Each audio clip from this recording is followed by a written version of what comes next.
Simona, how is to live in a man's world like all this? It's I don't know. I don't think it's that really weird because I've been used to it. Pretty much since I'm 6, since I started go-karting, I've been in this world, and I've always been considered like a race car driver. For sure, if you have bad weekends, you're always going to be like, oh, it's the girl. But I think that has kind of evened out, and it's really good right now. Yeah.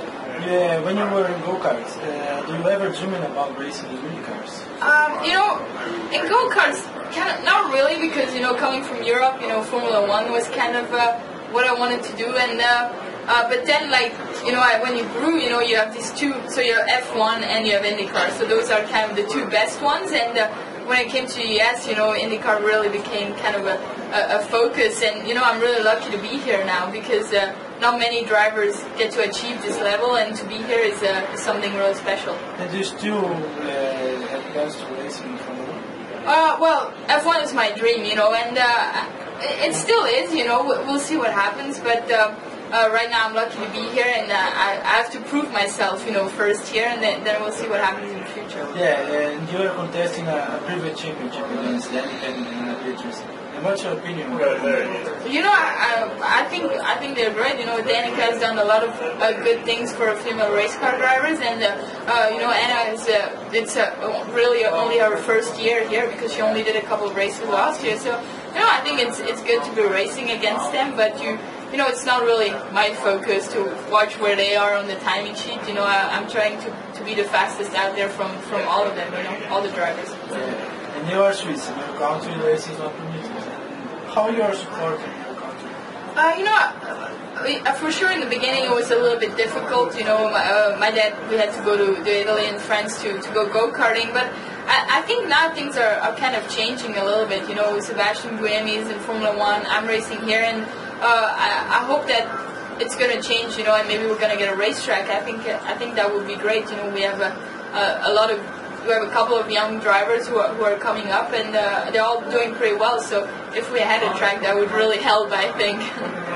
And what do you think about racing here in Brazil? I'm really excited. Last year was my first ever IndyCar race, and it went pretty well for me until the middle part of the race where I was in the lead, and I think it's one of the best street courses. You can overtake. I think the action on the racetrack is going to be great, and the fans, they love racing here, and it's just such a pleasure as a driver to see the fans and to really appreciate what you're doing on the racetrack. What do you expect for this race?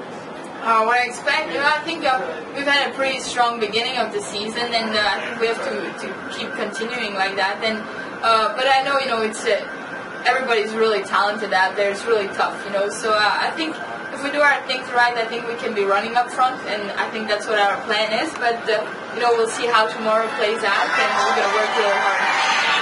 What was your best memorable track in the most The most memorable track, I think Indy is something really special, because just the history of it, and to be racing there, and the speeds are pretty crazy, and scary tracks. Well, scary moment. Oh, scary moment. Well, last year Texas, was the scariest moment I've ever had in a race car. So it wasn't really good. And a good memory.